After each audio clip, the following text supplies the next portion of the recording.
Yeah, I will. Okay. Thank you. Yeah.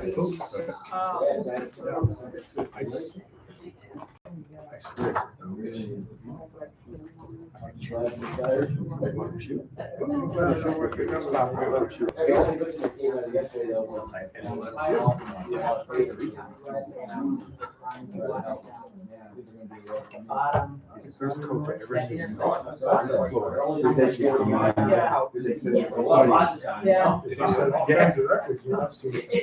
We're gonna be modest. There you go.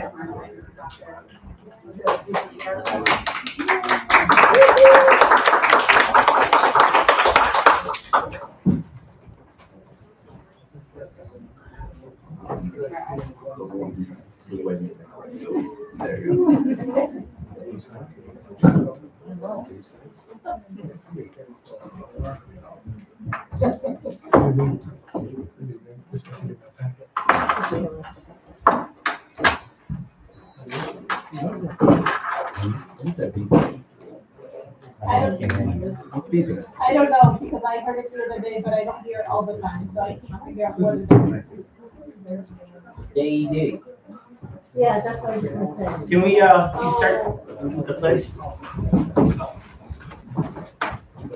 Pledge allegiance to the flag of the United States of America, and to the republic for which it stands, one nation, under God, indivisible, with liberty and justice for all. Welcome, girls. Thank you for coming out. Eric is gonna do a little presentation for us.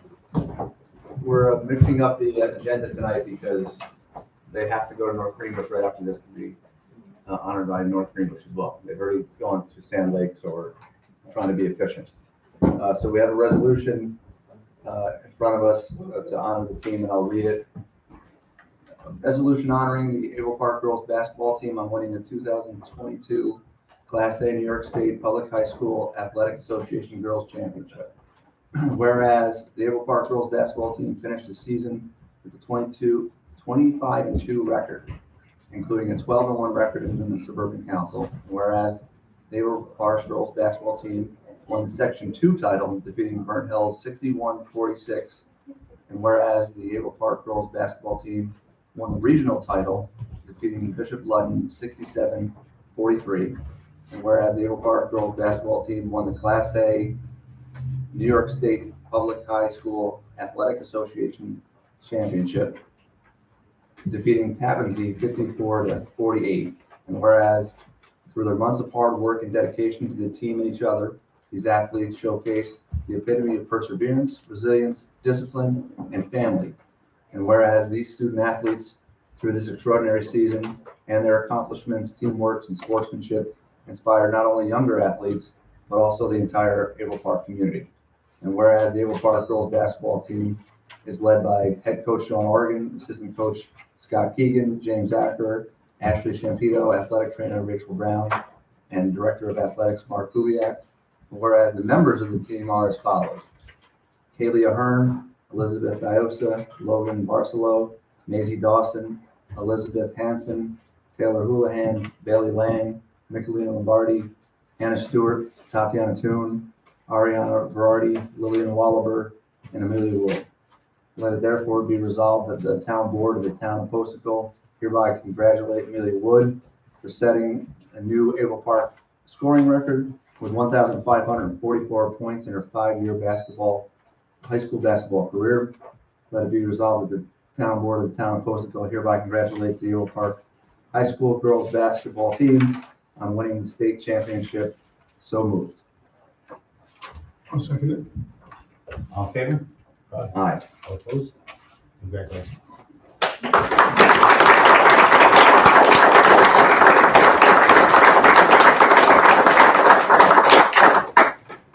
Harold, you want to say something? Yes, thank you for honoring us for coming. I got the chance to see the game, and boy, it was a game. If you're just sitting here hearing this rhetoric, this was a game. It was like checkers. They played extremely well. The talents just stood out, and their coaching was superb. And I appreciate you from being from Dable Park. Thank you. I just, congratulations, it was very exciting. Everybody on our block got together and watched it on TV. We got to watch you go off you got followed by the police and escorted out, and it was an exciting, I worked for the school, so it was very enjoyable, thank you. We gotta start over. Sorry. If I could say a few things, I just wanted to mention that, we said in the resolution that Amelia set the record, the scoring record for the school, and I want to note that she did it in the last quarter of the state finals. So it was quite dramatic. And of course, for this town, I want to mention that Amelia lives here in Poston Hill.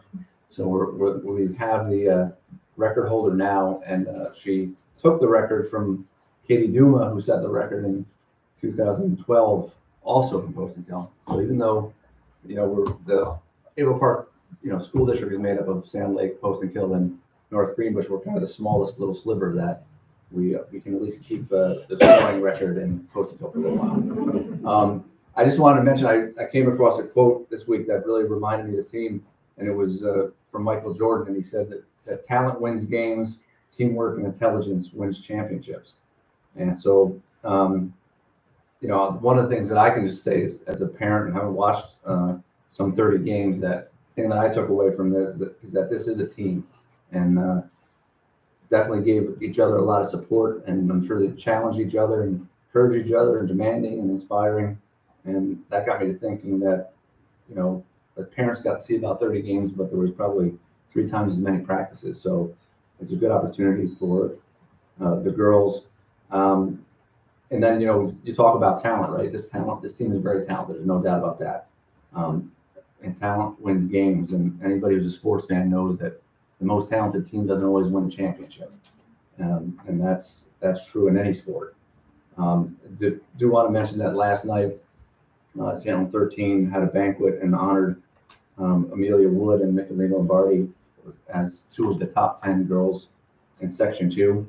And they also honored Coach Oregon for the Women's Coach of the Year.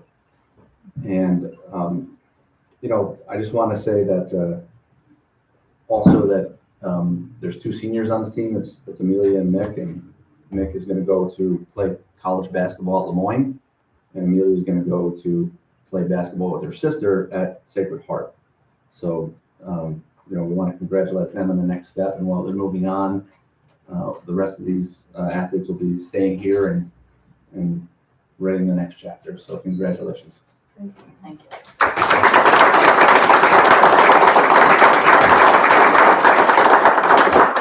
What do we want to do?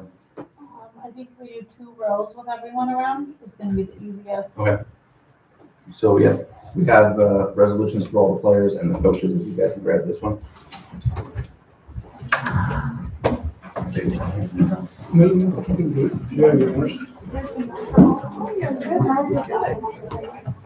Oh, is there? Oh.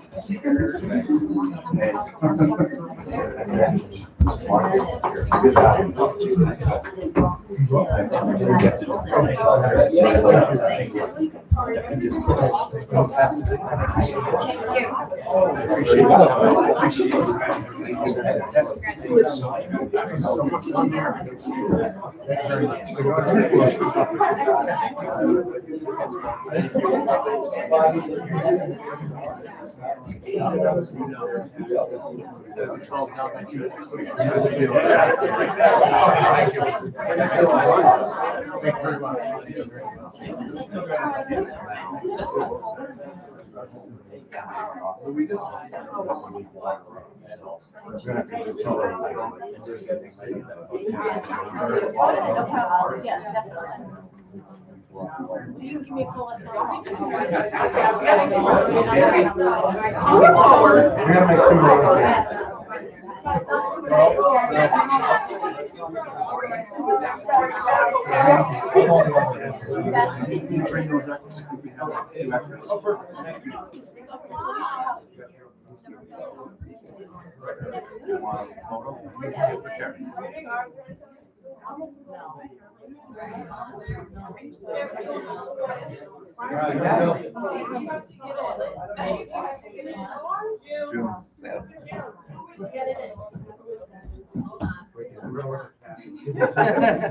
Don't let us.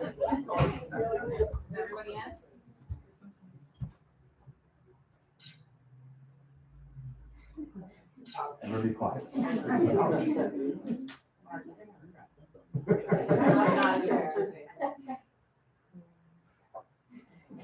We good? All right, off to our agreement, guys. Thank you. Congrats.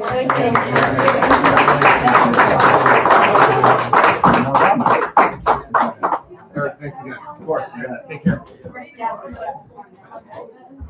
You want to take that, Charlie? Thank you very much.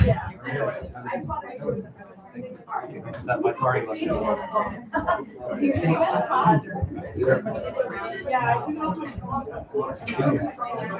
I live up here. This is what I I know.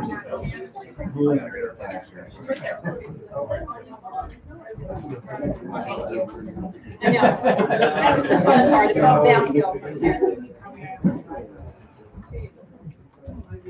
Yeah.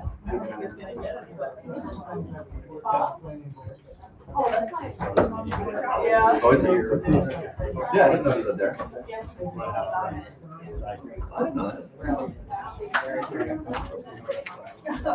Thank you, Eric, for that. That was great. No, thanks to Tiffany and Sue for doing that and setting up the entrance there. It was very nice. Thank you. All right, I guess everybody get a chance to order up the bills. Yep, we reviewed the bills and found that it would be paid.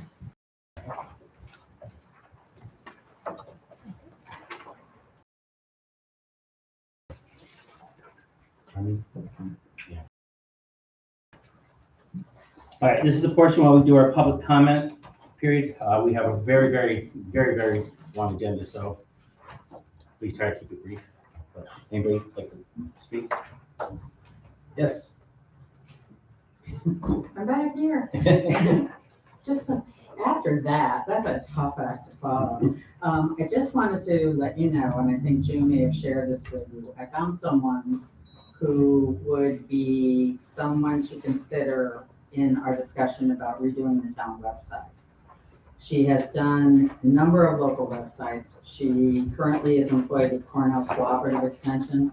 She's not only a web designer, she's a web developer, and she's a trainer. So it's one stop shopping if this is something you're still interested in doing.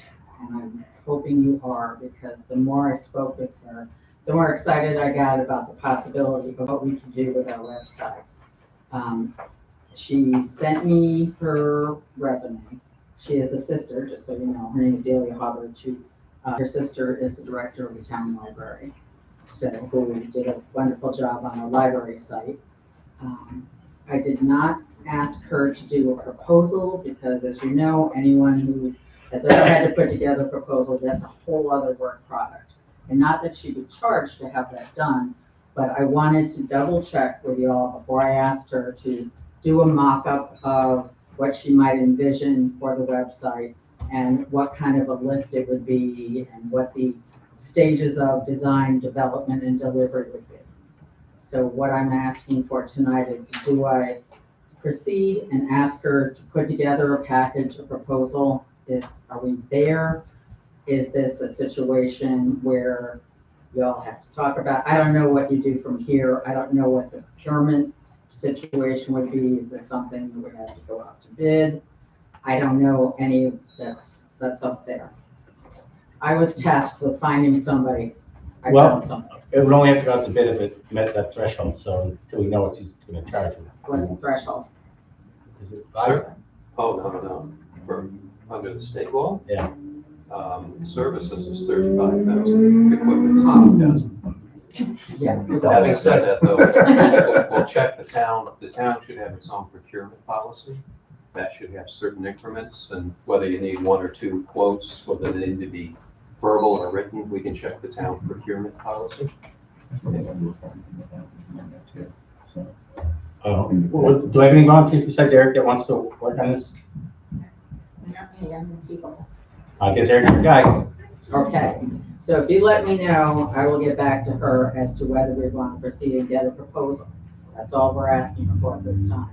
No guarantee of employment, just what could you do, what's your initial vision, and how long, the usual things in a proposal. Right. So you'll let me know.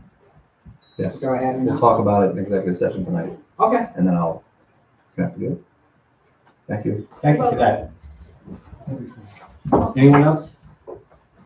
Yes.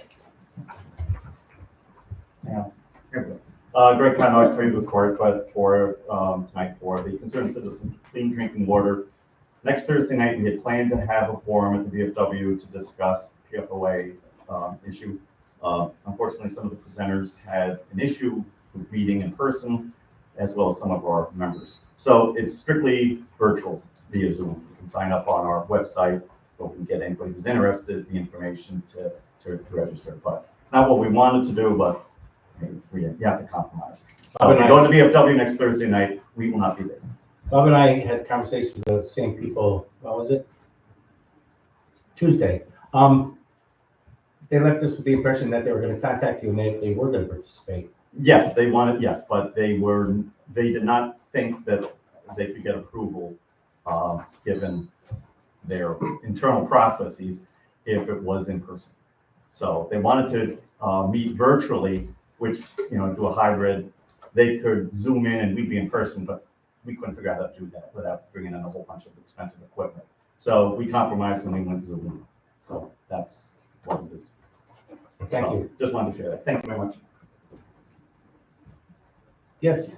Okay, at the end of the meeting, just asking for a couple minutes of your time. I have some potential information regarding possible grant pursuit regarding Rikers Farm Road Bridge culvert. Wayne might be able to add a couple of items in with that. And just reserve a couple minutes at the end of the meeting. Sure. Thank you.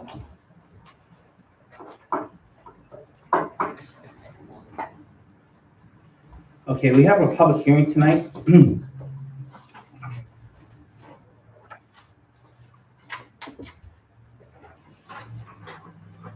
Notice of public hearing for the town of Postville, introductory local law number 1 of 2022. Local law amending sections 111(2)(2) and 111-4 of chapter 111 of the code of the town of Postville. Public notice is hereby given that there has been an introduction before the town board, the town of Postville, New York. The purpose of local law is to amend chapter 111 of the Postville Code pertaining to the establishment of drainage districts in connection with the subdivision review. A complete copy of the proposed local law is available for inspection at the Postville Town Clerk's office. I'll leave it at that, and then we'll finish after the public hearing. But is anyone here that'd like to speak?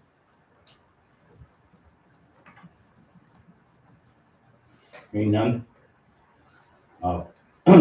Now, therefore, pursuant to section 20 of the Municipal Home Rule Law, the town board, the town of Postville, New York, will hold a public hearing on the aforesaid introductory law on Thursday, May 12th, 2022, to commence at 7 at the Postville Town Hall, 38 Davis Drive, Postville, New York, at which time all persons interested herein shall be heard, and they have. So.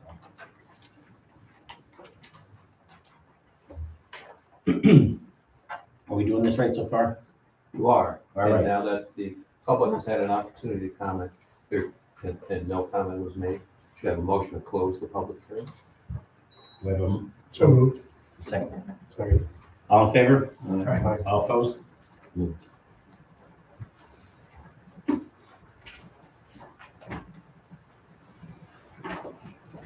So Keith, that completes your public hearing on the introductory local law. You have the action item later on, where you can get to actually. Well, I have local law filing here. So this is just, Right, so on action items, when we get to resolutions under seeker and on the local law, we'll step through it at that point. Okay?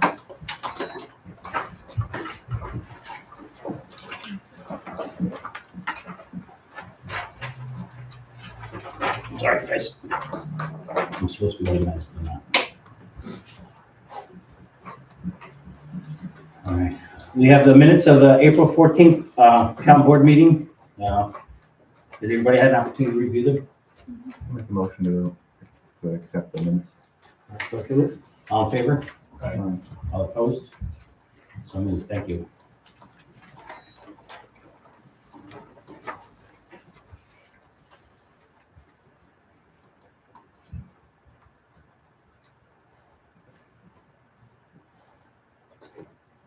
We don't have any presentations tonight that I know of unless somebody has something they'd like to present. We don't have any correspondence, so that leads us to our liaison reports. The first up is the planning board. No planning board wishes to speak? Go ahead, Tom. Okay, all right, I guess I'm on board tonight. We had a meeting, we had the representatives from 278 and 282, Blue Factory Road, give us a little more information about the proposed venue that they would like to try and do information exchange back and forth. We're proposing possibly having for corporate outings, weddings, family get-togethers, and we're proposing that using approximately 2.5 acres in the back section of the property. The entrance would be at 282 and 300 Blue Factory Road that we're proposing. There's work that has to be done, so we have to be done on the property road. So informal discussion at this point. They're coming back again in June for further discussion. There was another gentleman in the son was supposed to show up, but he got his nights confused, and he will be in June. We're proposing to have some type of private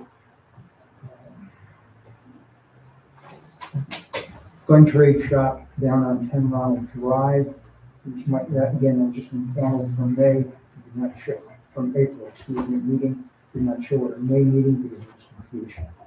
And most unfortunately, Bob Ryan has handed in his resignation as planning board attorney. And he's in the process of trying to find somebody else.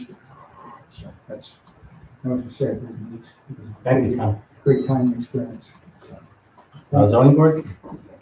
Yes, we had a meeting the other night, Tuesday. We had 2 public hearings. The first one was for a lady on Cherokee Lane asking for a variance to build the separate garage from the house closer to the property line than permitted by 8 feet. So we had the public hearing. Neighbors were there and they were not concerned, so we granted that variance. Excuse me. The second one was for Mrs. Camcar up on Plank Road, looking to build a large solar array, and again place that closer to the street line than is allowed by code. So we kept that public hearing open. There was some concern about that it's going to be, the back of it's going to be facing the road. It's not especially attractive, and the neighbor across the street was somewhat concerned. So we asked her to look into some possibility of screening or potentially relocating. She just had a large property, but that she claims is the best location in terms of getting those sun. So there is this solar law that was passed a few years ago. So there was some additional things that are required. So it looks like a special use permit is required because she's asking to do it in the front yard. And basically the law suggests that we sort of give deference to her, to sort of encourage solar projects, but it doesn't, it specifies that they still have to follow all of the site, where you locate it. So it can't be closer to the road than anything else. Same type. So we'll be coming back next month to continue that one. Thank you. Fire company? Calls for the month of April, we had a total of 30 calls, 8 fire calls, 22 EMS calls, 0 DNR calls, and total for the date's 96. Thank you. Yeah. Yeah, probably has already used Ann. I do. Okay. Library? Yes, the petition drive for, the petition drive for the library's 414 budget proposition is going to begin this Saturday at Market Day, which takes place at the library from 9 to 12. So I hope to see as many people as possible there. And again, the petition is just to get the budget proposition on the ballot in November. So we'll be starting to collect those signatures from registered voters who live in the town of Poston Hill. The deadline for submissions for the Clement Scholarship is May 31st. That's a $1,000 scholarship that's going to be awarded to a graduating high school senior who's going to be attending a 2 or 4 year college in the fall. And the information about the application process and so on is available on our library website. There's some upcoming programs with community partners that are very exciting. We have a mortgage basics for home buyers with Citizens Bank on May 19th. Yoga on the library lawn with Higher Place Yoga will be taking place on Saturday, May 21st. Beekeeping, hive products, and honey tasting with Anthony Antonucci, who is a local beekeeper and past president of the Southern Adirondack Beekeepers, is going to be taking place on Wednesday, May 25th. The summer reading theme is Oceans of Possibilities, and registration for that is going to start mid-June, and that's open to people of all ages, and there are open prizes for participating and things like that. And then 2 out of their 3 story walks that the library is going to be doing are already in place. There is one located at Darky's Trail at the Poston Hill Community Forest, and the other one right now is at the Little League Fields. So we encourage people to check those out, whether by yourself or with children. That's an exciting project. And then finally, the expanded Museum Pass program, our collection is now available at the library. So that enables members of the library to actually get free or reduced entry fees to a lot of the libraries in the region. Thank you. Very, very good. Youth Advisory? Summer camp registration is out. We're at about 90 to 95% capacity every week. And I'm finishing up with interviewing counselors. We're in pretty good shape as far as counselors go. Yes, we are in a much better shape than we were at last meeting. I'm not worried about the number of counselors I have now. Do you normally get a crush at the end because people aren't taking the summer yet, or no? Because you're at 90% now. There's a good chance that I will end up with a wait list or turning people away. I would say you have your typical repeat offenders that have had registration since February, and there's never been that need to rush before the last couple of years to register. Not, I don't want to say rush to register, but you know, you could wait until June to register, and there's not. But with the space that we have, 200 is our max. We don't have an actual handle on how many scholarships you're gonna have. I think we're gonna have 15 to 17 scholarships. Good. By the way, thank you to the Doors of Hope committed, what, 10,000? Doors of Hope is committing a good chunk. Tom's asking the Business Association, Chip Cronach just sponsored 2 kids. Bart Hefner helped sponsor a kid. Doing the Easter egg, we've covered pretty much a whole kid just there, so. What's the cost to cover a kid? The camp's $150 a week.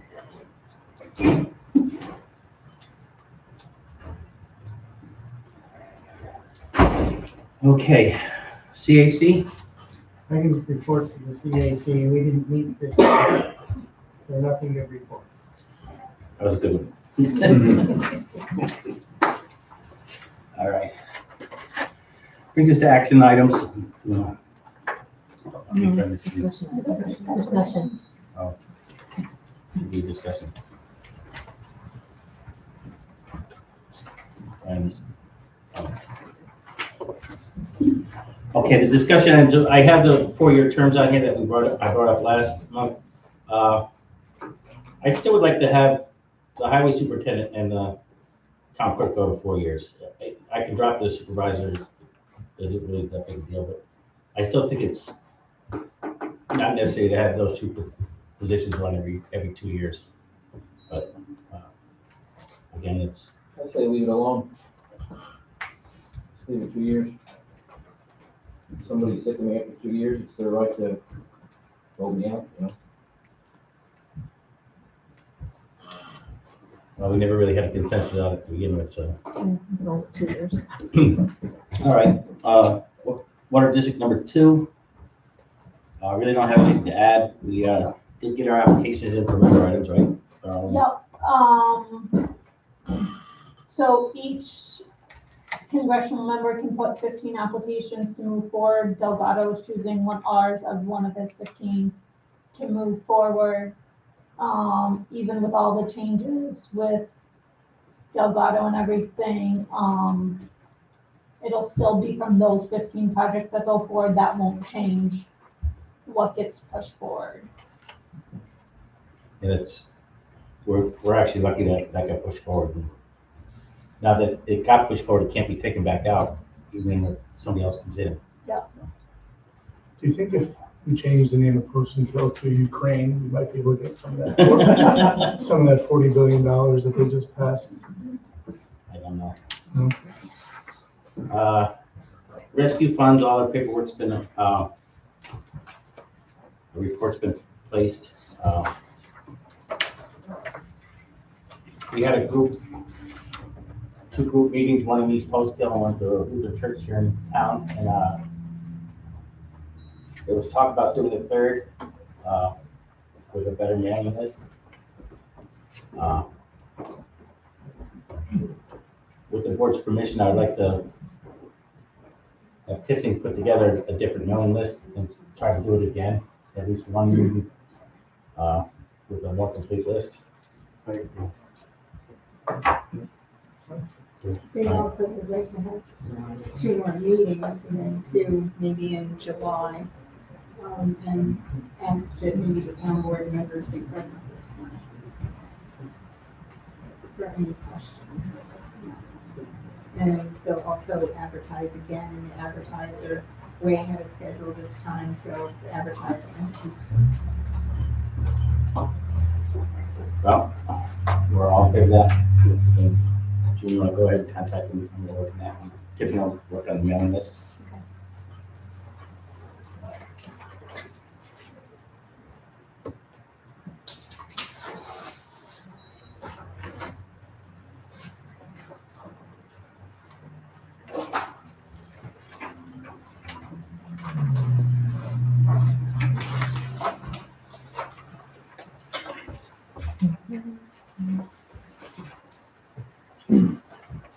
Now we have to do the short environmental form for this drainage district. It is. It is an action that's subject to seeker review.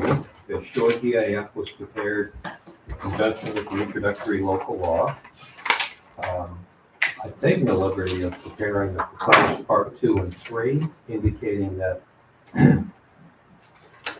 subject to board deliberation, of course, but indicating that the action would not result in the potential for any significant adverse environmental impact and that a negative declaration is adopted. And recall, this is to clarify the code in terms of requirement for the creation of drainage districts on subdivisions, modifying the term qualifying subdivision. We coordinated with the town engineer, Wayne Bonesteel, to confirm that this would apply only to those subdivisions where there would be post-construction stormwater facilities that would be taken over by the town.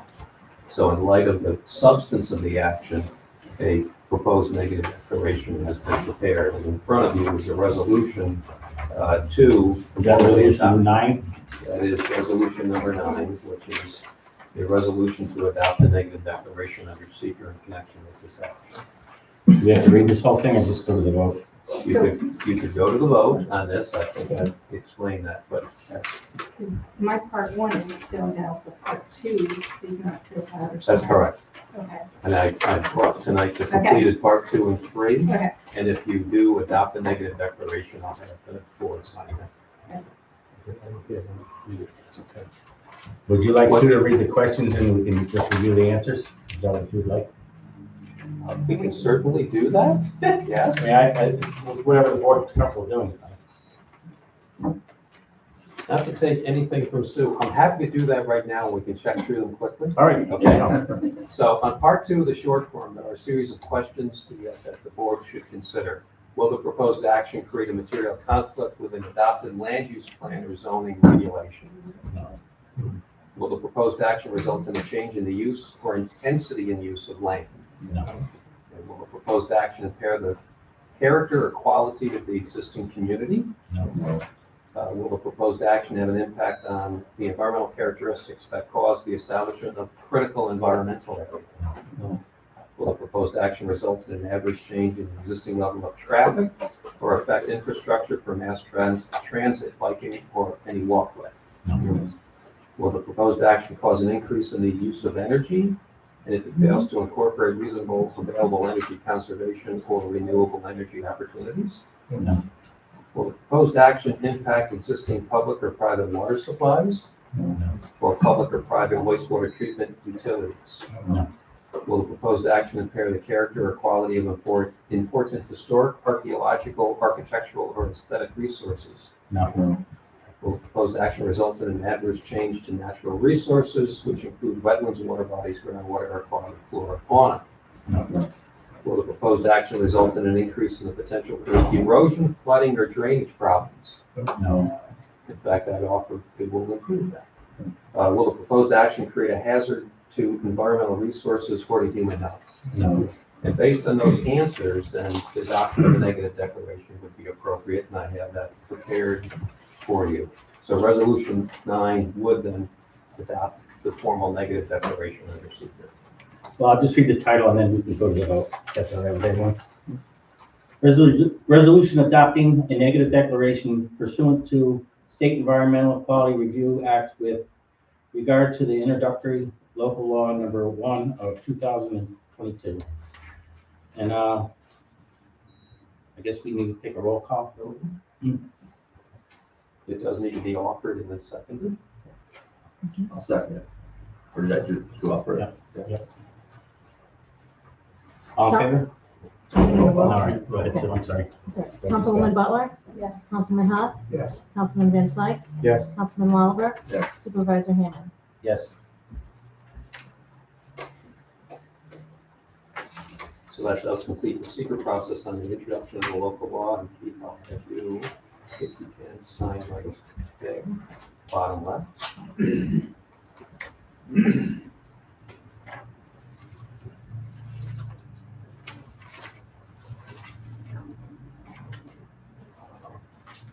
Excellent. So the next resolution in front of you then is the resolution to formally enact the introductory local law as local law number 1 of 2022 for the township. Do I have a motion to adopt it? I'll make that motion. Do I have a second? Sue, on the roll call, please. Councilwoman Butler? Yes. Councilman Haas? Yes. Councilman Van Slyke? Yes. Councilman Wallaber? Yes. Supervisor Hammond? Yes.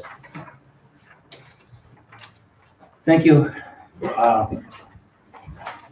haven't heard anything back from the attorneys on the Hitchcock matter. As far as I know, they're still operating under an extension. We're in limbo till the judge takes action, I guess. So the agreement's been agreed upon. I just don't know why it hasn't happened. So that brings us to paper streets, and I will turn it over to our town attorney. And come on up, people. I think the appropriate first step is Yeah, to present. sure. Thank you, everybody. My name is Lawrence Howard. I'm an attorney representing the Russos.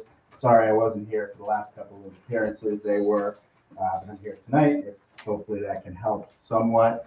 The Russos have a revised map that they'd like to share with you, and if you can give that to everyone and so they can have a look at that. And then the question for the board is, which part, hopefully some part of this road network, are you willing to abandon? The request is that you specifically abandon these sections that are identified. The reason we've ended up with these sections is because the Russos owned the property on both sides of these roads. So by only abandoning these parts of the road network, it won't affect anybody else. EJ, can you join us up here? Yeah. And of course, the Russos are more than happy to have the town abandon all of the road network except for the portion that is currently maintained by the town, and there is a history and acknowledgement that that portion of the road will be maintained by the town, the first 150 feet in from Williams. So 215. 215? 215 is on our inventory. That we come to learn is the length actually being currently maintained. I know there was the earlier Okay. town attorney letter indicating it's 150 feet that was provided I measured it today. today. Okay. Yeah, depending on when they got home from work. Which It's 1.04 a mile, 215 feet. Right, okay, well, whichever portion of that road Right. that is maintained, hopefully it will continue to be maintained. That's what the Russos would prefer. And then beyond that, they're more than happy to have you abandon all of these streets. However, there is a question if you abandon all of them, that this particular landowner might become landlocked. So the option for you would then be to leave Stanton Ave and First Street, which would connect to the to the doors. And they wouldn't be landlocked, even though there's no street there, and they would have to build it. You're not gonna build it for them. The only reason we're not really pushing for the larger abandonment is because I think there's a concern that if you did that, there'd need to be neighbor notification, and the Russos really want to move ahead with a small subdivision, and they need these roads gone in order to do that. And so that's where we're at tonight.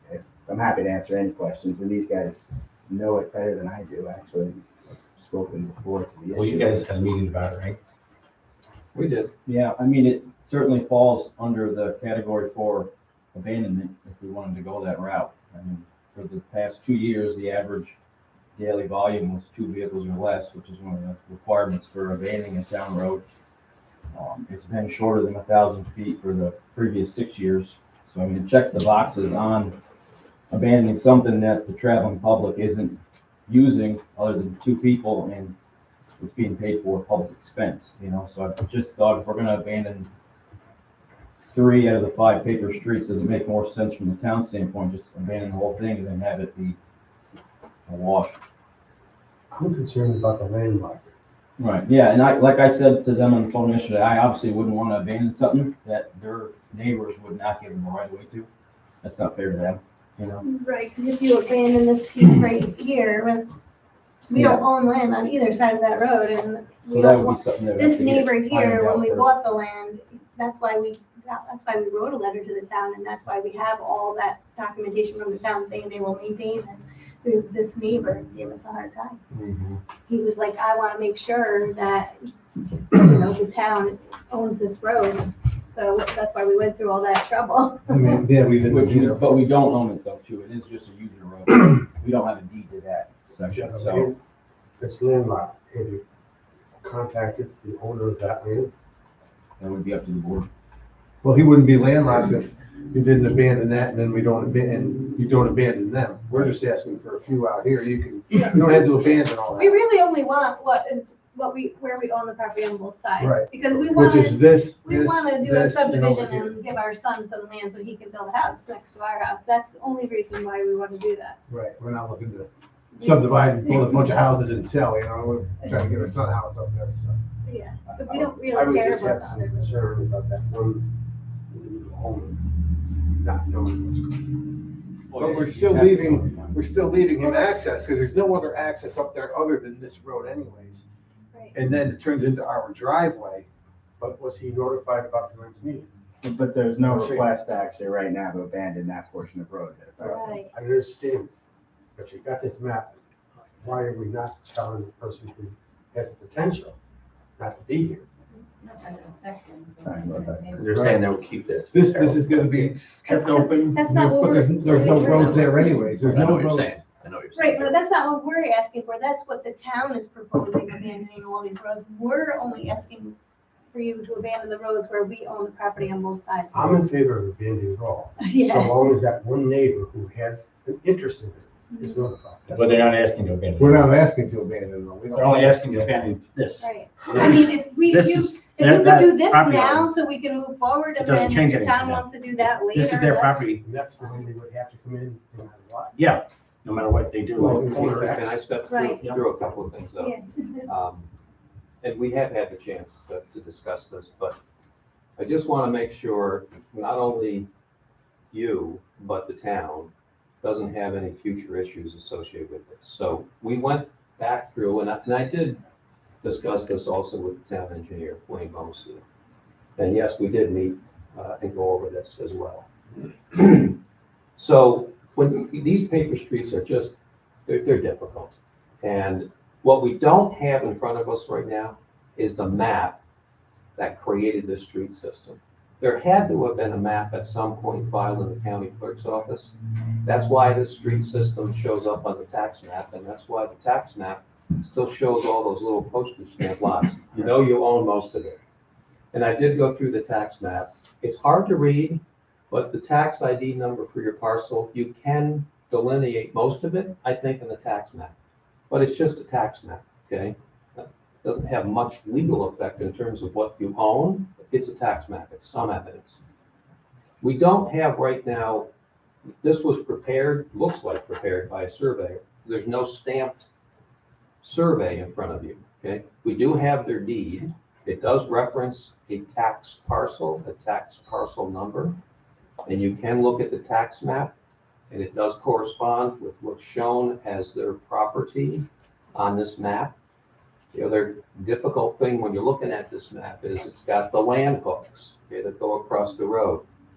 They own on both sides of this paper street, according to the tax map and according to their deed.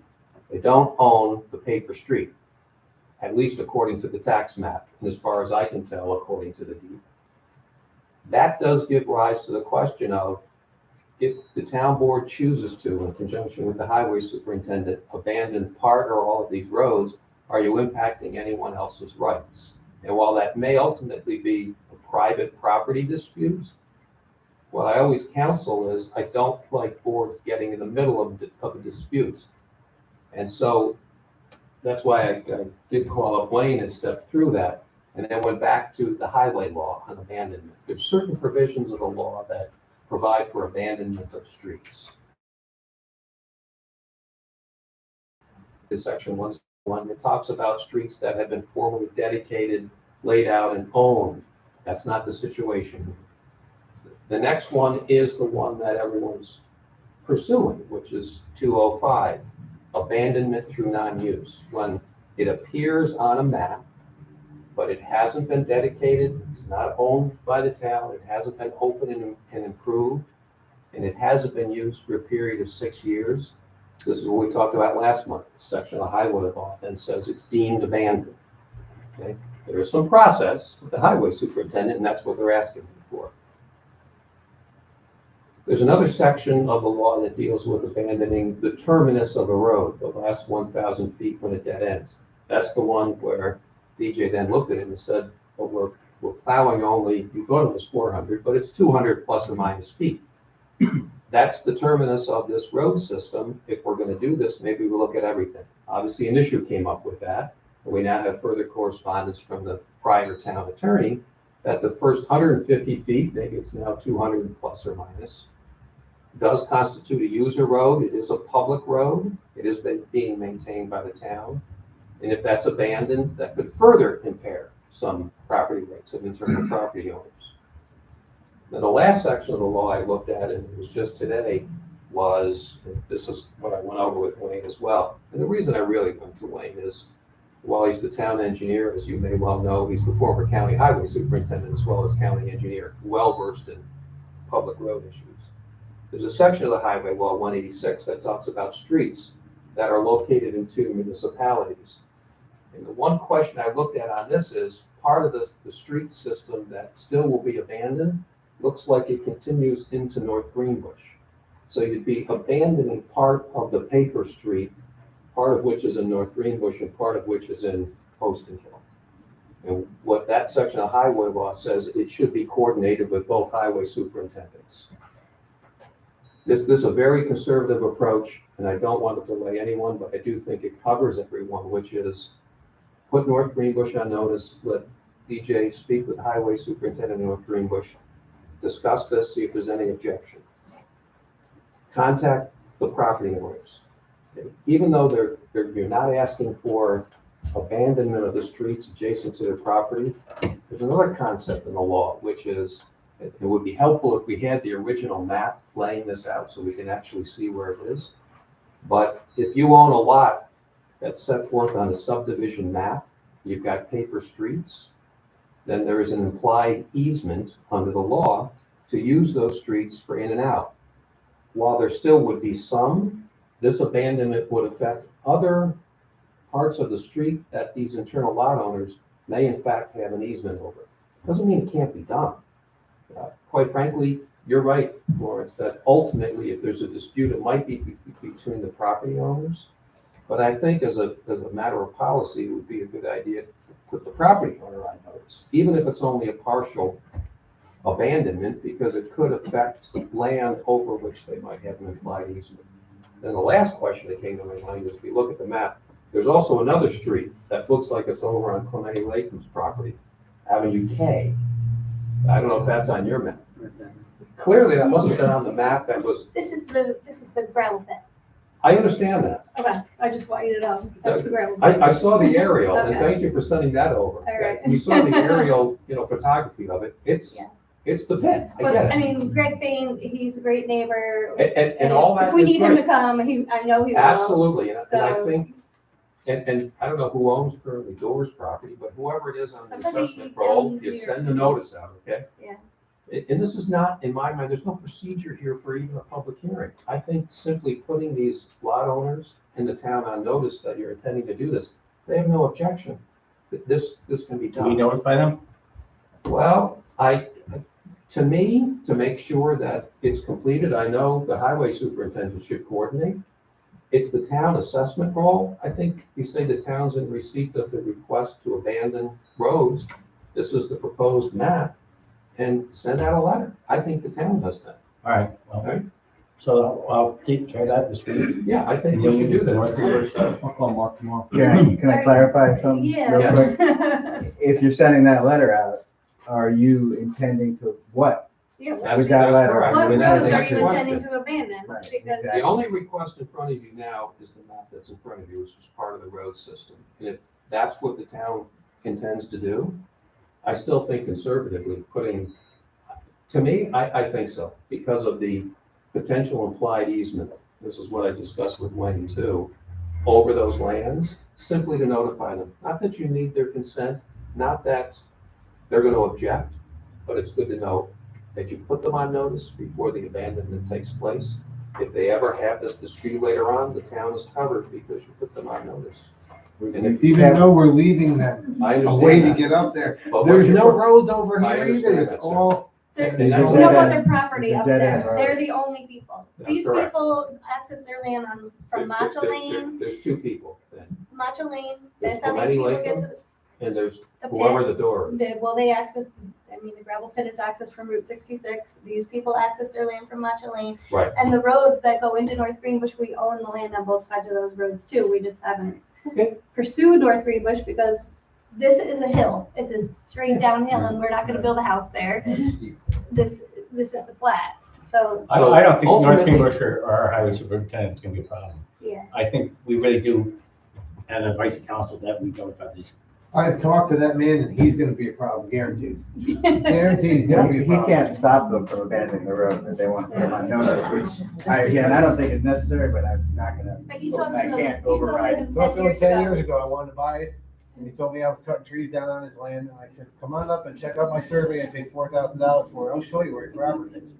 He never contacted me, never came up, so Just because he's a problem, don't mean I won't fit with what we think. Yeah. You know, I just didn't know, I just didn't know it was We're gonna just- be we this just- difficult to I do know. something that's been hanging around for 100 years. Nobody had any caring about it, and then we buy it, and we've owned it for 13 years, and we build a house, and now all of a sudden, we're just trying to do something simple, and it's just becoming a serious issue here, and if I known it was gonna be like this, I probably would sit that way and told my son to go somewhere else.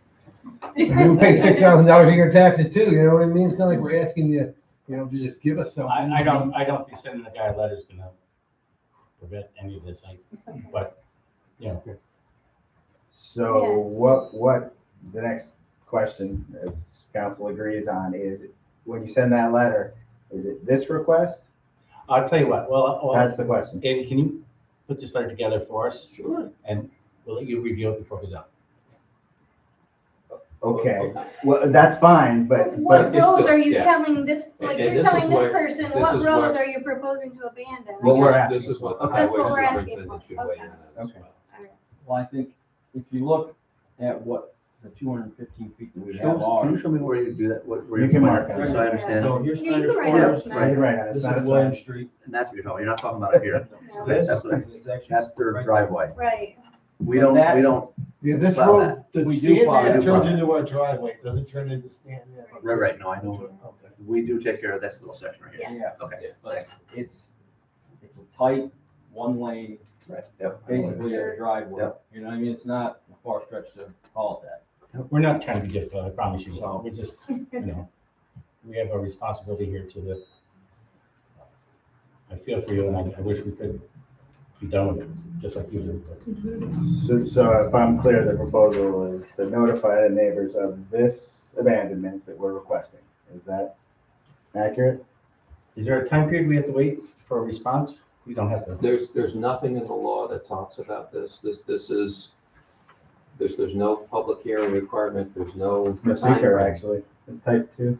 I looked it up, actually. Would the town board be willing to have a Mapping. special meeting It's on the this so we mapping, can move it's the people same. along? Mapping is the Interesting, yeah. I mean, you could check it Yeah, out, but yeah. I think we don't even have secret. Harold, We're both asking the would you same be willing to have question. Which direction are you moving? special meeting? Which direction are you moving is the question that we're both asking. Are we gonna abandon just the 3 that they have, or are we gonna go through the process to abandon the whole thing like I brought up today? That's the question that I'm asking. Well, we can't abandon the whole thing without affecting this, making these landlocked, so. Right, which is why you need to notify them. Right, we're working on it. But I know, but they're asking that. and But we don't want you to, I mean, if I we mean- abandon the whole thing, we don't want that abandoned, that can't be abandoned, we've been using that for 10 years to get to our house, and then what happens? Right. Well, you're gonna talk with the superintendent from North Rivers. About the other end. Right. Yeah. So the question is, the town does maintain, we'll call it 200 plus or minus feet Yeah. off Williams. It is a user road. It's currently a public highway and it is maintained by the town. There's no request to have that abandoned, but when reviewing this, the highway superintendent looked at this whole thing and said, and this is the issue, and you may not want to hear this, It's fine. that section of the law dealing with abandoning the terminus of a road up to 1,000 feet does need to be upon petition and consent of the adjacent property owners. I don't know that that's going to be obtainable here. No, exactly. So there may be that 200 plus or minus feet that is currently the user road continues to be the user road. Which is Then- fine if it does go that way. I just thought Well, legally, we put all our eggs in one basket. without petitioning and consent of the owners, that is the answer. Right. The next question is, we've got the remaining paper streets here. Only part of them are being proposed to be abandoned. If you're comfortable with that, that's what the proposal will be. If you want to abandon all of them, it gets a little more complicated because we have other adjacent property owners. I would prefer just to make this as simple as possible. And that would be Right, just 'cause as being like last time we proposed. met, you said if we adjusted it, I don't know if you remember, but we were asking for something more over here, and you said if we just ask for the roads where we own the land on both sides, it'll be a simple deal. And here we are, and now, like, so, you know, you said you would not have to involve the neighbors if we only asked for the Start from land what they- where, We're- the we're roads. not where we looking own to both involve sides. them. We've We done, just we've done notify. further So- research than, and we've seen the revised map. And You know? these issues come up. And Yeah. coordinating with the highway superintendent, he had certain things too, because it's his legal duty to oversee the town roads. I mean, part of this is a maintained user road. Yeah.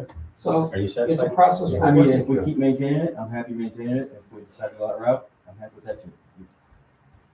Is there Do any you wanna, possibility that we could do this in a two-stage process where we abandon the roads that are the property that they own and then worry about the other roads at a later date? So that's what they're asking for right now. That's what they're Is asking. there any problem with that? There's no legal problem with that. You have every right to abandon just that portion of the road that they're requesting on that. That's all we're. Do you need a motion for that? But again, there needs to be coordination with the town of North Greenbush because part of that road system does lie. Look, I'll call a special Even, meeting. even the limited roads that they want done. Yeah. that upper part is, Yeah. the town, that's where it gets. This is what I'm proposing. How long is it gonna take you to, Mark, 5 minutes in the morning. okay, you wanna meet early next week at, a Well, special we need meeting? to get, it's still the notice out. I would recommend to Door and to Clementi Lake. Get that out, give them whatever period of time you want. There's nothing under the law. If you're gonna hold a special meeting, I would suggest you do it not next week, but maybe the week following. That notice isn't required. That notice is your recommendation. Well, okay, we have a disagreement on that. That's fine. Well, do you wanna meet and, So you just need a verbal okay from North Greenwich? The law Doesn't have to be in says writing? It needs to be coordinated with the highway superintendents. So there's no formal writing, there's no I wish the document? law, I wish these sections of the highway law answer that question and don't. Could we have a conditional approval pending approval from the town of North Greenbush Highway Superintendent? I don't know, it's I don't know, advisory. what could that one do? Ultimately, the board can choose to do what it wants to do. My recommendation is coordinate with North Greenbush and get notice to the adjacent owners. I would like to give it 2 weeks and we could meet on the 26th. Is that too late? I have a conflict that night, we're gonna meeting on the 26th. All right, how about the 25th, why is that there? Can we go meet on the It's a 25th? holiday, right? Memorial 25th is, the Wednesday after the other. It's the Wednesday before. Oh, that's right. Yeah. What about if we restricted it to the road portion that is in Postonville for now, and then go through this process again for the further roads? I think you can wait 2 weeks and just be done with it. Okay? Just a suggestion. I want to help them too, but I honestly, 2 weeks isn't gonna kill you. No, it's been going on long enough anyway, so what the, but I just don't Wait 2 understand weeks, why. you got all our answers. I just don't understand why we can't do what we want. I mean, we're leaving him access. Nobody's saying you can't, but we are just, But then, I don't wanna be a pain, but is this map correct as far as that's the where North Greenbush cuts off? Really? We don't do anything on Williams? Just, well, North Greenbush plows of course, but Williams, like 0.07 is Poston Hill. But None of these houses on Williams are in Postville? the first couple are, but back where This the doesn't issue show. is not us. No, I know, but yeah, that map doesn't show that. is it 25th all right with everyone? 6:30? 6 o'clock, is that too early for everyone? Yeah. Yeah, is that all right with everyone? This one. You say 6 P.M.? Yeah, was that too early? We don't mean to hold you up, we really don't, but you have to understand our position here. Is there anything, that you want us to do? Should we reach out to? We'll wait for DJ and if anything comes up, I'll call you. So the letter to the neighbors is going to only refer to this limited section. Yeah. What neighbors? Was it just this guy? Just Door. And Clement. Somebody was coming. Don't call me if there's a problem. Yeah, like I said, he's been a great neighbor. Right. Thank you. Thank you. Might have a conflict, but it's possible I might have a conflict, but I think Thank you, everybody, appreciate it. Thank you. Wayne, before we conclude, anything to add on that discussion? Like, we went around in circles. The reason he has to notify the adjacent town is because the road continues into the next town. It's nothing to do with access per se. It's just that it runs, that paper street runs through over the town boundary. And that's the only reason that the highway superintendent has to coordinate with Mark Greenwich. Shouldn't really be a big deal for Mark Primo to put a memo, quick memo, a one-liner together to send to DJ saying there's no interest. Yeah. in No objection to the abandonment of the road located in Postingville. Yeah. And paper streets are never simple. The applicant tried to simplify it, but it's not that simple to go through the abandonment process. It's a process. Thanks. That brings us to the Hudson Mohawk cat issue. So Apparently we don't have to do cats, right? Yeah, I did have the opportunity to further research and confirm we can find nothing under state law, any amendment to the ag and markets law that mandates municipalities to address stray or feral cats or injured cats. There is requirement under state law that if a cat is brought to a humane society, they go through certain procedure, including applications to a court to get reimbursed for their expenses. So I'm not sure why they're sending out this notification saying that this is a requirement that it be included within your contract. You certainly are required in the state law to have a humane society or operate your own with respect to dogs, stray dogs and vicious dogs, and not with respect to cats. If this were agreed to and it's within your contract, well then as a municipality, you contractually agree to pay those expenses. It's not required by law the way I read it, but you contractually agree to pay those expenses, and those are boarding and veterinary and care services. I can tell you I am scheduled to meet with the Brunswick town attorney. They're facing the same issue. They have not executed the agreement. And he requested that I be able to sit down and step through it to have a thorough discussion to make sure. So if you're open to tabling this issue for a month to allow me to meet with Brunswick and see how they're doing it, I can report back to you. I think Mohawk's gonna trick us. I really do. I think they threw that in after we already had the agreement said, oh, by the way, really great if you take care of cats too. Does it even belong in the action item? I mean, they're asking us to do this, but. Well, we had done. So we don't have to do this. And it's the idea that if I brought a cat to the Hudson Mohawk Society and I said I got it in Posting Kill, they're gonna turn around and bill Posting Kill? If we agree to it. If we agree to that, they do. Correct.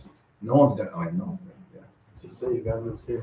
yeah. So, it's the animal control officer who picks up the animal and brings that to Mohawk Hudson. Then you're gonna be billed for the boarding and for the care. Well, I'm happy to table. Is everyone else happy to table? Yes, yes. Well, enough towns push back anyway. I think some towns are simply signing it, sending it back without thinking it through. And I don't want to make too much out of this, and it's the care of cats. But having said that, it is an issue why the taxpayers of Postingville should be paying for someone's stray cat. But it's not required under state law. That's just the issue. So is this contract like the building contract, like for me, if I go through a contract and there's something that we're not gonna adhere to, we just cross it out and initial it? Mhm. Can we do that? Well, this was, as I understand it, the contract was already signed, and this is a requested amendment to it to include cats. So then we can't cross amend. Just don't have to sign it. You can always refuse. We already have a correct, contract. Refuse to sign it. Now, having said that, again, not to belabor this, there is a requirement of state law to have this agreement with Mohawk Hudson for boarding of dogs. That is a requirement in the ag markets law. It's not a legal issue, it's kind of a practical issue. They get their backs up, well, then we won't contract with the town of Postingville for your dog services. You go ahead and establish your own. That's, I think, what their bargaining position is. Not so much a legal issue, but Well, we don't even use it for dogs very often. Our animal control officer, or dog officer, takes care of them as long as he can, tries not to know them. It's very rare that a dog ever leaves postal kill. Thank you for that. The next one is, codifying our code book. We have a company here that does that, and the expense would be anywhere between $1,400 and almost $1,800. Our code book hasn't been brought up to date in quite a while, but it does need to be codified. So it's taking it so that they're not hanging in the update site when you go to general code, so it's actually filtered in where it belongs. So if we do this on a yearly basis, then it's not as large of an expense as we had a It's couple been years a ago. little too long, that's all. So right now though, I have a question because we're covered, because it does say laws on the side, so we can go on there. Yeah, And they're you just can not go where on, they they're belong. just not, yes, They're not in the right section of the. correct.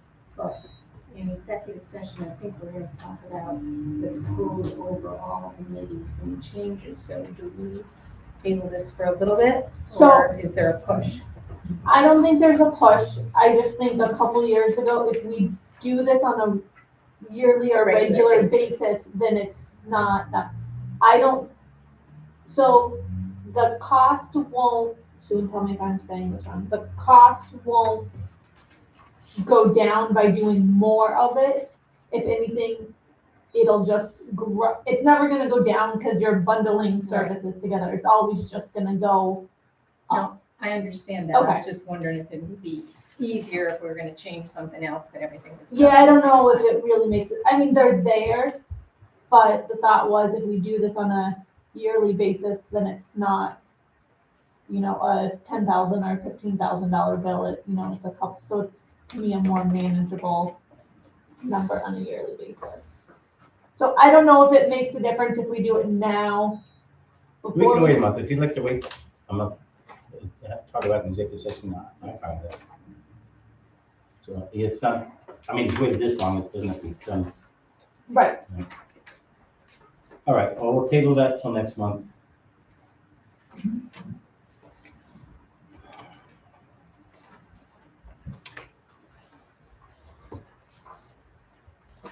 DJ, this next one is yours for the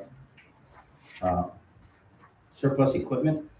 Yeah, I mean, we got a fair dollar sign for each piece of equipment we had on the auction, so I think we should go ahead and accept all the bids.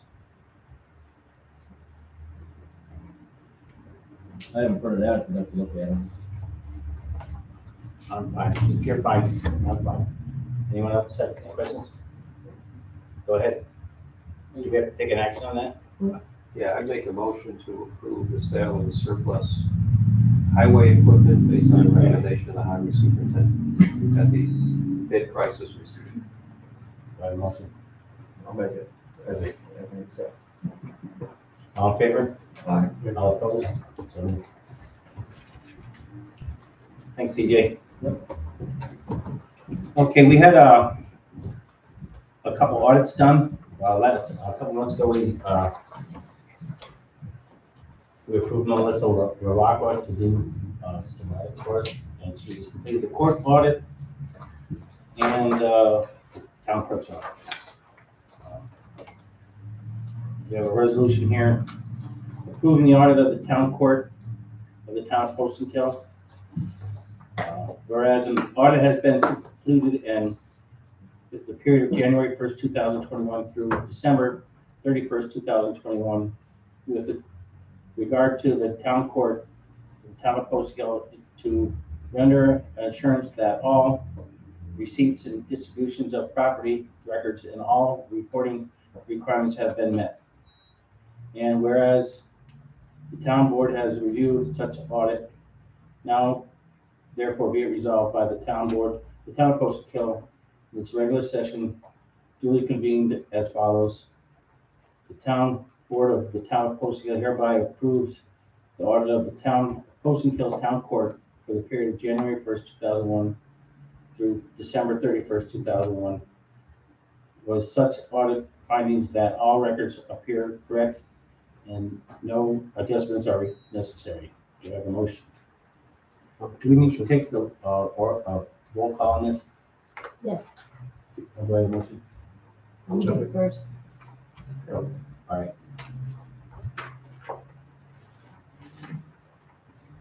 Councilman Butler? Yes. Councilman Haas? Yes. Councilman Van Slyke? Yes. Councilman Wallaber? Yes. Supervisor Ham? Yes. Okay, I'm not gonna read this resolution because it's identical to, it's court clerk, it's the town clerk, so. Do I have a motion? Do I have a second? Second. Go ahead. So you're up again. Councilman Butler? Yes. Councilman Haas? Yes. Councilman Van Slyke? Yes. Councilman Wallaber? Yes. Supervisor Ham? Yes.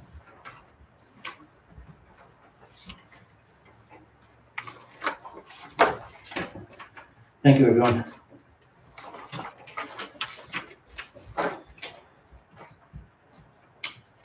Okay, Tiffany, this is about purchasing the 2 laptops and switching out the No, it's to purchase 2 desktops and a laptop.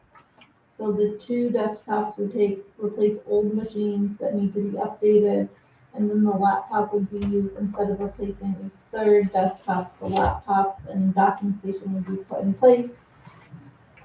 So if we want to do minutes or to stream or any of those, these are the goods that will no option piece. And then that 1 desktop would be moved to replace an older desktop instead of needing another desktop. Would there be any reason just to switch over to laptops? What's the benefit of the desktop? I think screen size and speed and storage and to run the programs, I don't know. With like Sue's like town clerk software, I don't think a laptop would be able to And price. support it. It's $300 cheaper for the desktops. Right. Really? According to the state contract. Yeah, because, and the way Or we you know what, can, that's not- the way we remote into the network, I think that would be a whole different piece too. Less likely for somebody to steal Well, yeah. They're gonna do it. Well, whatever the board would like to do, I'm the last person who you should ask about previously. I have no time turning my on. Just wondering. It's interested. Yeah, same here. And what line item is this coming from? Sue, whose budget? No, it comes out of the data, not data contractual, whatever that computer line is called. Who's gonna use them? So one is Sue's, one is Michelle Waits, and then there's back computers in Sue's office that will be a laptop, and then that one is getting moved to somewhere else. There's some shifting that I don't know, so So it's a total of around $2,000, right? Mine is. yeah, And 1,700. I'll move that we buy the computers if that's necessary. All in favor? Aye. All opposed? So moved. May I ask a quick question, the group? Planning zoning? It was not on Mike's list, so I'm guessing that's been replaced somewhat recently. I don't believe that is to be an older of the Yeah, they just computers. replaced that with it. Yeah, Pretty antique. yeah, but I think compared to others, it's not considered antique. Stay there. It's seriously, it's Oh, in a that box, goes over the and it's this big. Is it slow? Are you having trouble with it? I just have a hard time finding things on it. I can't get it. It's not the computer.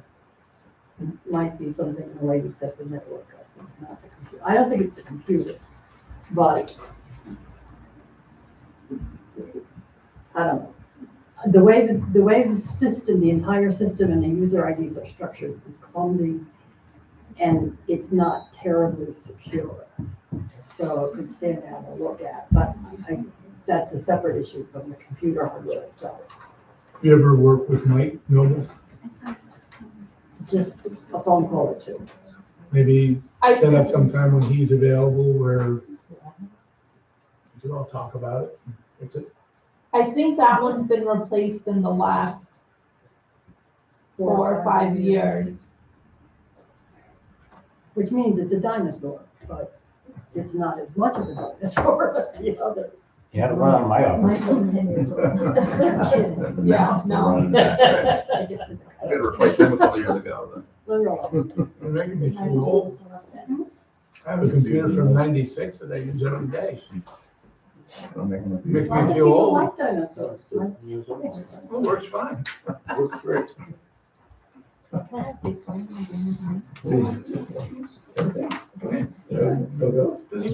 I guess we'll be done with that. What's our next one here? Oh, Lord. Oh, local law, tax exemption, we're not doing that, are we? We're not, that's coordinating with Bill Philbin.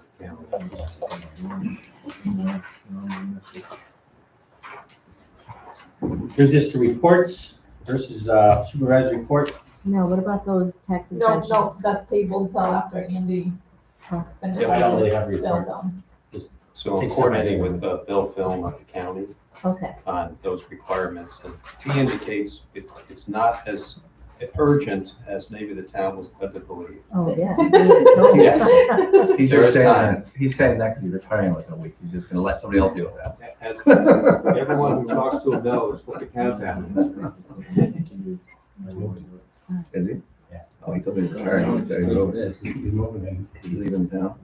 Yeah, I don't know, it's No, well, yeah. going off. Yeah, I told me the other day.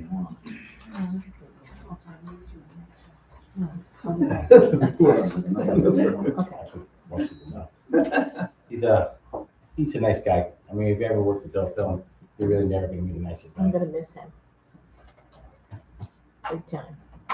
That brings us up to the town attorney's report. Do you have anything? Well, as you can see tonight, we've done a fair amount of work on paper streets, working with county on the tax exemption local laws, just to make sure that the real property tax exemptions are properly to local law. Did some work on records retention, planning zoning matters, put the resolutions together for tonight. And Sue, I'll work with you on now finalizing the local law and having it filed in the departments. Yes. Do you routinely do that? Yes. Good. Okay. In Word, it was introductory local law. You removed that and it's now just local law number 1. Okay, All right, I'll coordinate with you on that. okay. Town clerk's report. Go ahead, Sue.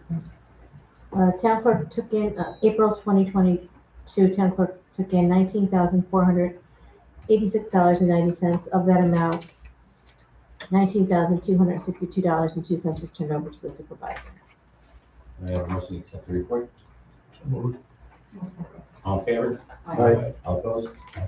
Thank you, Sue. We have the town clerk's report, the assessor's report, the water manager. That brings us up to you, Bob. Yes, I'm just gonna give you a few bullets so that you know exactly what's going on in point. Trihalomethanes, you've heard me talk about the problem. Once again, they were created by Brunswick and Troy because of non-chlorination. And we've had to send out letters even though we have no control over it. But the last 2 quarters, the level is 80. The last 2 quarters are 40 and 60. So next quarter reading, we should be in great shape again. That'll be behind us. We found a leak, a very unusual one.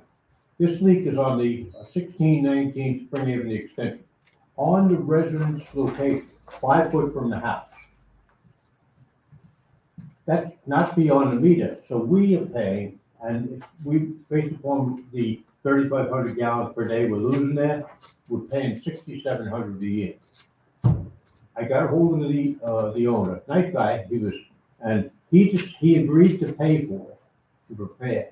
We got Chip Cornell who did the job, he did a great job, charged him $2,500, so we didn't pay anything for that. Fixed behind us. Do you have any idea what caused the leak? I'm sorry? Do we have an idea what caused the leak? Yes. It's a PVC 3/4 inch pipe. And evidently, when they put it in, and we test when they put it in with 100 PSI, 15 minutes. But it had to be some amount of movement underground because it was about an inch split right in the longitudinal split in the 3/4 inch pipe. Sounds like it froze. I'm sorry? That sounds like it froze. it was down to 4.5 foot though, so it shouldn't have frozen. Very unusual. At any rate, if you have any more questions, I'm trying to get past the bullet for you, but stop me if you have questions. We've read the meters on 30th of March. We're gonna read the meters in the billing again on June. We talked about the batteries in the antennas going bad. I've got another 18 free, and we are putting those in as it go bad at no cost to it. So we're gonna have 400 of these over a period of a few years, but it's moving ahead. Landfill. I'm very pleased with what's going on with the landfill. All of the tests so far this year, and there's 20 different tests, each one for about 75 different chemicals. 10 of those 20 are on a semi-annual schedule. So, and the cost on that is somewhere around $175 each. So we're talking about $1,700 each. We've completed them all this year, April 11th, the last one on May 4th. And I'm working with a guy named Ross McCready in DEC. He's a very agreeable guy, an intelligent guy. And the case, Keith heard me say this on the meeting that we had on the phone call conference last week. I've shown him that we have 100% non-detect. Every one of those tests for years has not had a problem. These sites were selected on 2009 with its consent decree. So I said to Ross, look, let's move those out to an annualization test. And he seems amenable to that. Not finalized yet, but I think that'd be a good thing for the town. GSI, you've heard a lot on. Keith and I were on the conference call the other day, and the letters are going to be going out to all of the residents that they've selected on that. So that's moving ahead. We'd like it to go fast. They did test 6 residence wells around it already. The 6 consented of 13. Yeah. People just don't want to participate. They're being difficult. But the 6 that did test, that's undetectable. The school is going to be on water in another month. They're doing the final testing, as Ricky talked about the other day. The last item that I've talked to you a lot, but this is very important. Lead copper rule. You've heard me talk about the 409 page. It's now official. At this point, do I expect a long-term financial impact in Post McGill? No. The paperwork associated with it is unbelievable. However, in addition to that, the EPA just notified us in writing that from 23, 24, and 25, they're going to significantly increase the testing level. The good news on this is, and I estimate that these tests are going to cost conservatively at least $10,000 a month based upon what they're saying. They are going to pay for it, not going to come out of our budget. That's the good news. The county, matter of fact, I just signed a sheet today. The paperwork associated with this, as I said last year, is unbelievable. I've had to go through, for example, for the county, which is going out next week, I signed it already. Every one of our 440 lines that are connected to the water system, do they have any lead copper? Do they have galvanized pipe in the house? On and on and on and on. That's going to increase. It's here at this point. It's not in the future. That's an overview of everything. Thank you, Bob. You have the reports of the building inspector, dog patrol, highway. Do you have anything you'd like to add, DJ? Yeah, a couple things. First thing is, the state assembly right now has a bill called Buy American Rock Salt being floated around right now. If that passes, it's gonna make it to where we would have to buy American rock salt in New York State. And it's gonna be a 25% increase in what we pay per ton. March's price for salt, which it's not gonna be accurate to now, was 58.71, and it would have been about 73.38 with that increase. So you're looking at probably a $15,000 increase to get the same tonnage when it comes time for budget talks, if the prices stay where they are. Just so you have a heads up. It's gonna be a heck of an increase that we're gonna have to account for. I got a question for you. Yeah. It's somewhat related. Do you know, I don't know anything about this, but the benefits, disadvantages of brine? Salt brine? Yeah. There's some municipalities that use it. The problem is it's a heck of an investment up front because you've got to have trucks equipped to put it down. You've got to have bulk storage. You've got to have pumps. It's pretty aggressive on your equipment. You know, salt is, but when you liquefy it, it makes things a little bit worse. Because the idea that you've got to hit it before. Yeah, you pre-treat it. I think it's 48 hours or less before the storm. Is there any towns around here that are doing it? No, I don't think any in the county do it. Maybe the state does salt brine and beet juice on like the interstates, but not municipalities, I don't believe. You see it in Albany all the time. Yeah. The There's a few roads are counties white. that do it. It's nasty. There are a few counties that do it. The county highway department does it. Yeah, but not Washington County. Surrounding counties. When I worked for Empire Harbor, 99% of the work we did was salt. And they make mountains out of the salt. Yeah. And you take these end dumps up that hill of salt in the middle of the night. I was a night shift, and about 2 o'clock in the morning, if you have to have to sleep, and if you did 2 more feet, you're going all the way down. It was a horrible job. So, I mean, it hasn't been passed yet, obviously, but if it does, that's gonna be a heck of an increase. And then number 2, the price of blacktop, like everything else in the world, has gone up substantially. We've already seen a $10 increase per ton since March. They're expecting it to go up more, and the county is adding a fuel surcharge on top of the county, municipal rate. It's gonna be about $4 a ton. So even if we do our own trucking, if you have somebody coming in running a paver, running a mill, or anything that runs off diesel fuel, you're gonna be hit with that charge. It's really not gonna go far. We've already had to think about cutting back on what we were planning to do and what we're gonna do, and it's not looking good. What time are we doing the coal hammer? Is that gonna stay the way it is? Coal hammer? Yeah, Coal hammer is a dirt road. I know. I had a complaint that there's a bump there. I just graded it this week. I graded every dirt road that we have in town. Well, I got one left tomorrow, I'm sorry. One. So, yeah, it's gonna be a tough summer. Likely. But that's all I got for today. Thank you. Yeah. I have a question. Following up on what DJ was saying at the last meeting, he was making notice of the abuse of our town roads that was being inflicted by the excessive weight of waste removal. We sent a letter out. It's not sent. I want DJ to see if he wants to add, but yes, but DJ and I haven't gotten that far because he's literally busy. This week has been very busy for him, so I knew it was not the week to tackle it with everything else he had going on. Is the town going to get any kind of a response back from the waste carriers? I don't know. Now, some municipalities around us charge the garbage companies for that exact reason right there, and that got brought up before by Sue when Dominic was here still. And I think it's something that should get brought up again. I know the town of North Greenwich does it. How do they go about doing it? They get a permit. They have a permit, and for each truck, they have to pay a certain amount of money for the permit. I think it's like So we have to create $300. a permit Plus, process here? per truck, they're charged.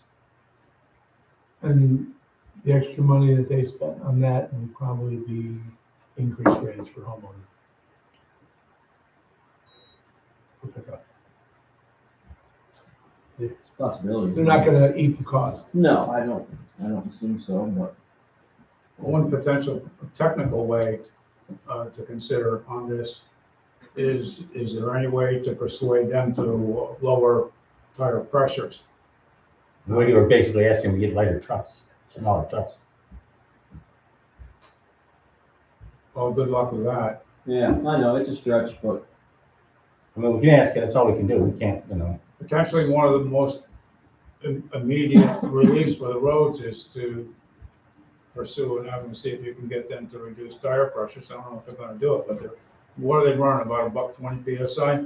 Yeah, probably. I mean, they're running tandem axle compactors that are probably over 100,000 pounds. I mean, in our code, you know, you need a belt that gets put in. You gotta have cul-de-sacs that are suitable for the fire department. I mean, half of the roads in the village aren't suitable to turn around a fire department truck, and we're doing it twice a week with garbage trucks, just destroying blacktop.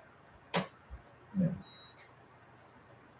We can do nothing and just keep going the way we're going. I just wanted to bring it to your attention. It's just, there's quite a few areas just in the village limits that these big tandem axle trucks are wreaking havoc. Do you, I know it's a lot to ask, but could you compile a list of the roads that are being destroyed? I can give you pictures. We can probably Where you wanna go? Yeah, and when we send the letter, I would probably forward that with it.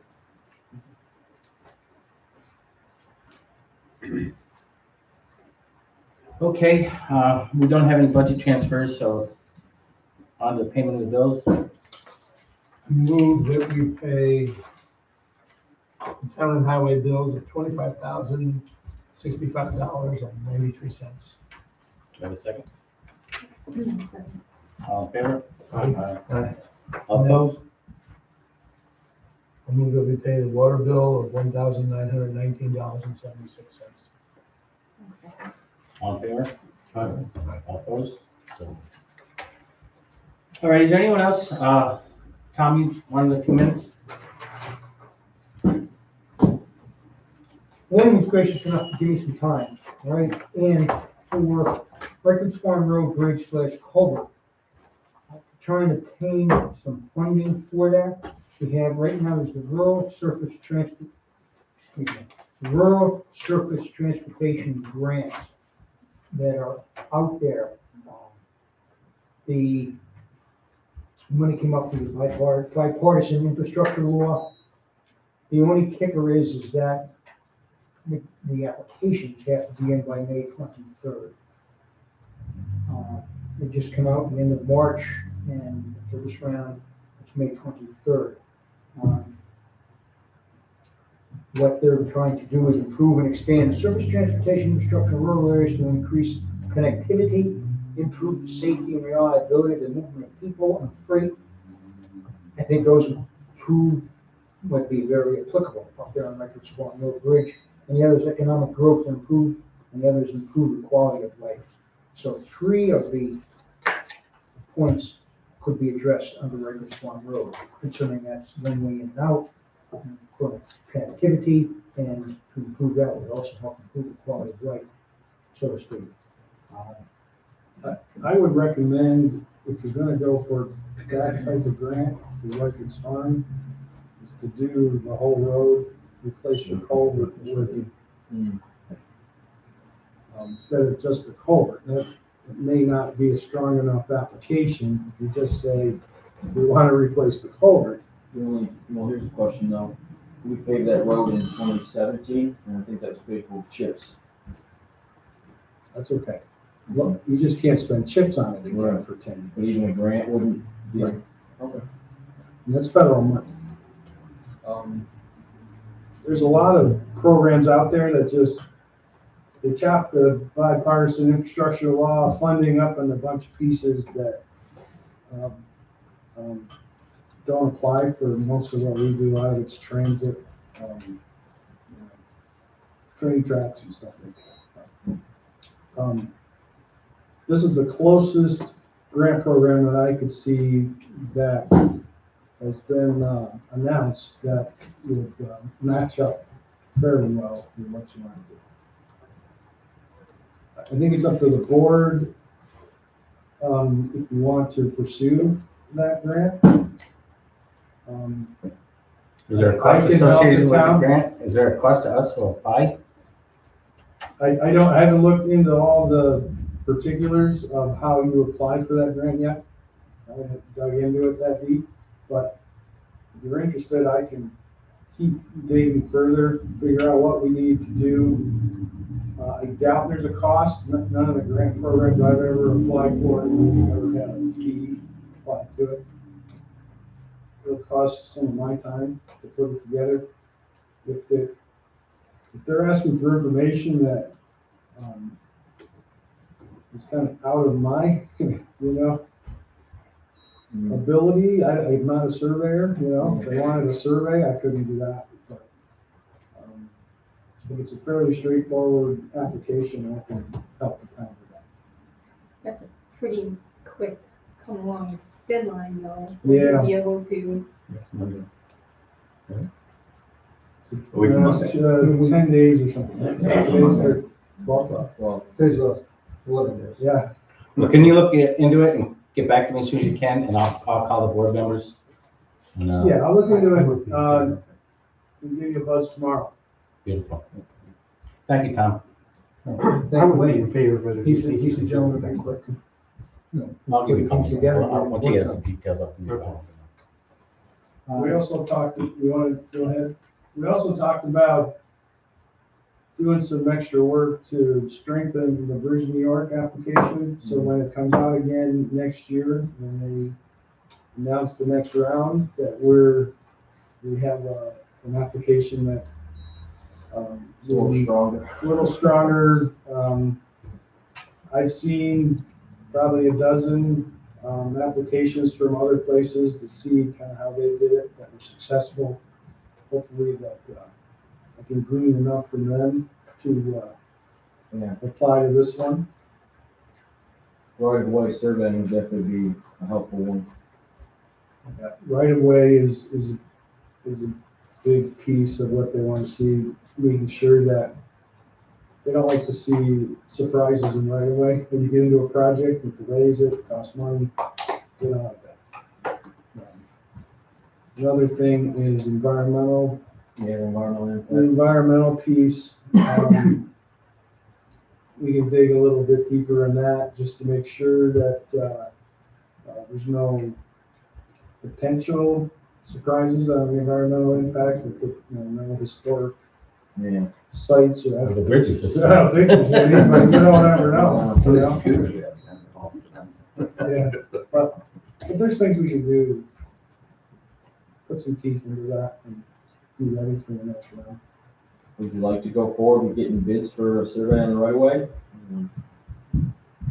Are we gonna need it? We're definitely gonna need it, We're gonna need it for the Bridge New York. I mean, we're not gonna have it done for 11 days from now, obviously, but. So yeah, go ahead, if you can, get us some bids. Yeah, that's not gonna get done. No, so, but it definitely would help to. What is a right of way survey? We'd have that survey company come in and do all the property lines and boundaries and actually show something on paper. Well, they'll have to search the deeds of the adjoining properties, and establish what the town's legal right of way is through there. And, in the event that we need permanent easements or temporary easements, you know that up front, you do the application. DJ, you wanna go ahead and get a couple bids first? Sure, we can get 3 bids. All right. We can talk after. Yeah. Thank you, guys. Thank the board for considering this. Thank you very much. And thank Tom again and Wayne, they both put a lot of work in on this, both of them. Thank you, guys. Unless there's anyone in the audience that I could talk, comment period? Don? I can, okay. Couple things. Number one, we talked about last meeting about the potential of having a planning board meeting up on the hill if the situation with the venue at 278, 282 Food Factory is, if they continue with it, I'd like to have the flexibility of having a meeting up on the hill. If that's possible.